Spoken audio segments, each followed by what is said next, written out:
మీ అందరికీ కూడా మరి గురువు భీమినిపట్నానికే ఒక వన్నె తెచ్చినటువంటి రమో యాదవ్. ఎందుకంటే గురువు అనేవాడు ఎలాగుండా వారి టీము, అలాగే వెనకాతలు నడిపిస్తున్నటువంటి మరి వరహాలు కానీ, మరి వైస్ ప్రెసిడెంట్ కానీ, వీళ్ళందరూ కూడా ఈ ఎండల్లో కూడా ఎవరు కూడా బయటికి రారు.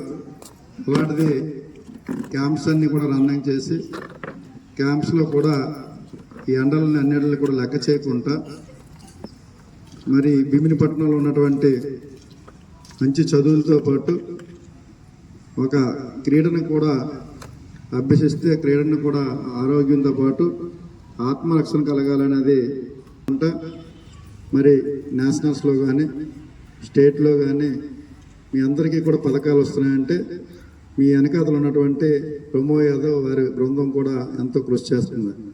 దానికి తోడు మన భీమినిపట్నానికి కూడా ఒక మంచి పేరు రావడానికి, మీ అందరూ కూడా మంచి మెడల్స్ తేవడానికి కూడా మీ అందరి కష్టం వెనుక వారి కష్టం కూడా ఎక్కువగా ఉంటుంది. కాబట్టి మరి గురువుల్ని ఎప్పుడు కూడా మనందరం పూజించాలి.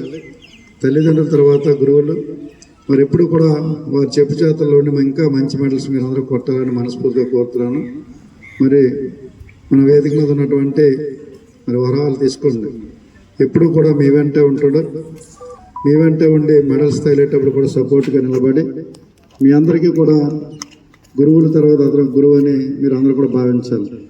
అలాగే మరి సోదర సమానులు మరి మణికంఠ నాగరాజు కోసం చెప్పాలంటే వాళ్ళు ఈ భీమినిపట్నంలో తగరపోస్టులోనే ఒక ఉన్నతమైన ఒక మంచి కుటుంబంలో పుట్టి అందరూ సేవ చేస్తారు. ఆ సేవలో కూడా ఎక్కువగా మన భీమినిపట్నంలో కనిపించే దాంట్లో ఏంటంటే మణికంఠ సోదరులు ఇద్దరు కూడా ఎప్పటికప్పుడు ఎవరికి స్పాన్సరింగ్ చేయాలన్నా ఆలోచన శక్తితో, అలాగే వాళ్ళకి ఎక్కువ దైవభక్తి కూడా ఉంది. దైవభక్తి కోసం చాలా ఎక్కువగా ఖర్చు పెట్టేది భీమినిపట్నంలో వాళ్ళిద్దరు బ్రదర్స్.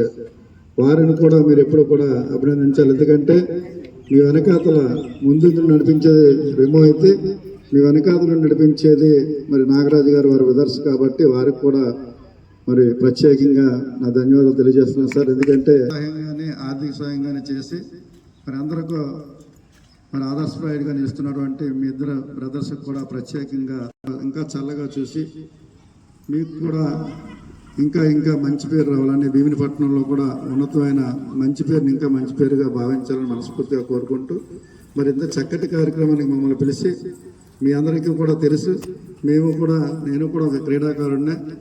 క్రీడలు అంటే ఆత్మరక్షణతో పాటు మనకి ఎప్పటికప్పుడు ఆరోగ్యాన్ని కూడా ఇస్తూ మెలకువలు నేర్పుకుంటాం. ఎందుకంటే మెలకువలు ఎప్పుడైతే మనకు నేర్చామో అవతల వ్యక్తిని ఈజీగా కొట్టగలే